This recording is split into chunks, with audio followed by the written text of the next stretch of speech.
we're back via Garista. What's up mga kapantot? Andito na naman ang inyong lingkod, ang nag-iisang dakila sa karera, ang dakilang pantot. So yan, dahil nga sa mga request ng mga ating mga followers na nakakatanda sa atin, yung mga citizen na, so nagre-request sila na sana may vlog naman, sana bumalik yung YouTube mo kasi nga yung mga katulad nila hindi naman po marunong sa mga technology ngayon. So nagpapaturo pa sila. So yan na naisip ko. So dahil dito mga boss, ito yung sariling giya ko at ibabalik ko mga boss para sa inyo. So dami kasi nagre-request kasi minsan dinidelete ko po kasi YouTube ko. Ay yung yung live ko sa Facebook. Once again, lagi kayo naka-follow sa Facebook ko, Dakilang Tips si Pantot. At syempre, ang YouTube ko na. At ibabalik ko na to para sa mga maliliit na mananaya at senior citizens, mga boss. So yan, rating based sa decapping system, May 7, 2024, Tuesday, nakabuo sila ng 7 karera sa araw ng Tuesday, mga boss. Ito po ay group based on time pa. Group based on time. Ibig sabihin, 2 wins to up, mga boss. Kung ano yung mga oras nila nagtatagpo, sila rin po ang maglalaban. So, yan. Although may kanipisan ng lineup, tingnan natin kung kakayanin natin to. Once again, pasintabi po sa lahat ng horse owners at trainers at jockeys at kahit anumang koneksyon. Ako po'y sariling kursunada ko lamang at syempre, pagdating sa takilya, alam nyo na yan. Kayo pa rin ang masusunod dahil pera nyo, isip nyo, sundin nyo. So again, 7 karera at mag-start na tayo mga boss. Huwag nyong kalilimutan mag-subscribe dito sa YouTube ko at syempre sa Facebook ko, Dakilang Tips si Pantot. I-search nyo lang po yan. Mag-follow kayo dyan kasi bigla-bigla po ako nagla-live para updated kayo sa mga binibitawang kong info, no? During live telecast, mga boss, nagtitip ako. Talagang oras ng takbo, ila-live ko yan, mga boss. Ayan ay para sa mga maliliit na mananaya na katulad ko. So, good luck and happy racing, happy Tuesday. So, ayan, race 1. May 4 na kalahok, betting, 4 betting numbers. Ang distansya nito ay 1400 meter race. Piracom group based on time. Ika nga kung sinong mga nakakatsyempo at nakakasaad dito sa oras nila. So, andyan ang numero 1, Doña Chichay, My Jopay, Spirit of the Might, at Runway 10. So, umpisahan na natin. Ito po yung analisya ko. Dito sa karerang ito, napakatuli naman to ni Doña Chichay. Although, na-trending nga to sa social media, syempre, alam nyo naman si Boss JC, laging laban yan.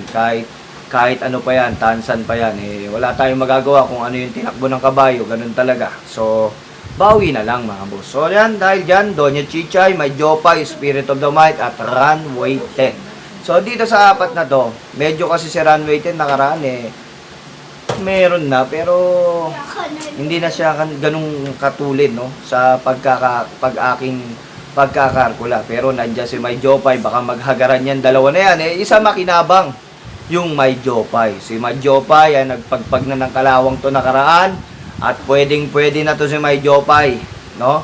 Ngayon, nakahanda siya dito. My Jopay, entry number 2 and my first pick, My Jopay. Paligundo ko po dito, tingin ko dun na ako sa matulin. Doña Chichay, matulin din yung Spirit of the Might. Magbakbakan na sila dyan. Darating si My Jopay dyan. So yan, dalawa pili ko, My Jopay at Doña Chichay. Kung magsosolo ako at magtitipid ako sa mga nagtitipid, sa mga maliliit na mananaya, sosolohin ko na po si My Jopay. Kung hindi naman po, kung may kapital kayo, magdalawan na kayo. 2-1. Laban ng pera nyo dyan. At dumako naman tayo dito sa race number 2. Race number 2, rating, Piracom, group based on time. Dito mga boss, 4 na kalahok. Si Red Hawk, Tenteng Enteng, Don Damiano, at Star of the Future. So, 2 kabayo lang ulit ako dito. Siyempre, mahirap tong karerang ito. Kahit 4 lang to, medyo mahirap mga pa. Pampremera ko, numero 3, Don Damiano. Ito, controversial din to. Sinakyan ni Yison to nakaraan, halos hindi naman ginalawan. So, tignan natin kung anong gagawin dito at anong ipe-perform ni Boji Henson dito kay Don Damiano. Numero 3, Don Damiano ang aking first choice. Panigundo ko dito mga boss, at syempre walang iba, is Star of the Future. Yan siguro, dalawa na yan, paluan na sa ulo yan. Sa race number 2. At dumako naman tayo dito sa race number 3, group based on time, distance, 1,1400 meters. Ito naman, nabiti naman nakaraan. At syempre, tinip ko nga yung nanalo nakaraan. At tumalo kay Animo, kay make or break. Tingin ko naman makakasolong tagana at makakaraos na. Medyo may kababaan na tong kalaban dito. Alam nyo naman, si make or break na kalaban na ito nakaraan, inabot lang siya ni Tagulaw. Sa sobrang galing ni Tagulaw, at syempre, alam nyo naman, Arabic ride ang kumana si Tagulaw. So, yan. Solo ko na yan, one for the day, mga boss. Si Animo Lasal. Numero 2. Gagabayan naman ni Jeffrey Barbosa Bakaykay. Sa pagmamayari po yan ni Boss Nap Napoleon Magno. So, dumako naman tayo. At dito sa race number 4, group based on time again, Professor Jones, Petron, Princess Bell at Advance Party. Ito dito sa karenang ito, tingin ko napakababa na nito. Sobrang baba sa laban nito. Tingin ko baka makasolo, makatipid tayo. Numero 2, Petron, mga boss, sobrang baba na po niyan, no?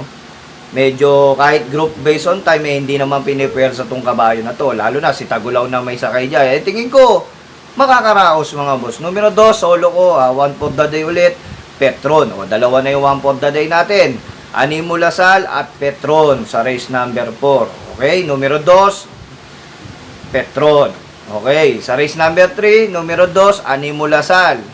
Kung sinong po-forecast ko dyan, tingin ko yung numero 1, Alindog. No? Race number 4, yung numero 2, one for the day, at syempre si Petron. Gagabayan ni Tagulaw. So, dumako tayo sa race number 5. Dito naman, race number 5, litaw na litaw pa rin, mga boss. Wala naman ako, no reasonable doubt dito sa kabayong to.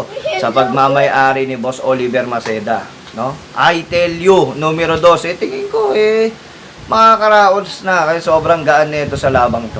Kaya tingin ko, one for the day ulit, numero 2. Siyempre, tipid tayo 4 na kabay. Nakikita naman natin kung sinong lamang talaga dyan sa karerang yan Sobra naman lamang si I tell you dyan. So, bahala na kayo kung gusto nyo dagdagan. Para sa akin, solo, numero 2, I tell you. At dumako naman tayo dito sa race number 6, mga boss. Dito naman sa race number 6 na to, penultimate race. Dito mga boss, dalawa lang kabayo ang napupusuan ko dito at wala nang iba. Pampremera ko, numero 5, Helgay. Si Helgay, tingin ko, langat sa grupo na to. Grupong Penguin to, mga boss. Pero yung numero 5, Helgay, angat sa laban to kasi nakalaban na nito si Summerlin, sila dumikit to. At syempre, maganda trangko niya, maganda preba niyan, mga boss. Malayo ang preba niyan, mga boss, numero 5, Helgay. Kung pipili ako ng isahan, numero 5, Helgay. Ang pamorkas ko o sasama ko, kung may kapital ako, yung numero 4, Double Rock. Yan, sa race number 6. Ang pick ko po dyan, kung magtitipid ako, numero 5, Helgay, pwede ko suluhin. Kung may puhunan naman po kayo, numero 4, Double Rock. Dalawa lang po ako dyan. Yan, pag may puhunan kayo, dagdag nyo. So, dumako naman tayo dito sa race number 7, mga boss. Race number 7, group based on time, 1400 meter race, then, Noble Promise, Caloocan Zap, Express Lane, Lady of Peace at Kindra. Dito mga boss, tingin ko napakababa din sa labang ito. Pampremera ko dito, numero 2, Noble Promise. Nagagabayan ni Jomer Storke sa pagmamayari ni Vice Gob Leonardo Sandiabier. Numero 2, Noble Promise. At ang panigundo ko dito, yung numero 1, Den. At syempre, may long shot of the day dito. Caloocan Zap. Yan, baka kasi magagaran sa unahan, alam nyo na, baka makinabang si Caloocan Zap. So yun, pampremera ko, Noble Promise, numero 2, panigundo ko, numero 1, Den. At syempre, may long shot, numero 3, Caloocan Zap. So yan, natapos na tayo mga boss. Galingan nyo mga boss, ito po ay race and analyze ko at giya at syempre may konting kaalaman. Tandaan nyo, lahat ng sinasabi ko, walang kasiguraduhan pero malaki chance ang manalo. Tandaan nyo, dahil pera nyo, isip nyo, sundin nyo. Don't forget to subscribe to my YouTube channel, Dakilang Pantot, and also my Facebook, Dakilang Tips si Pantot. Again, peace out.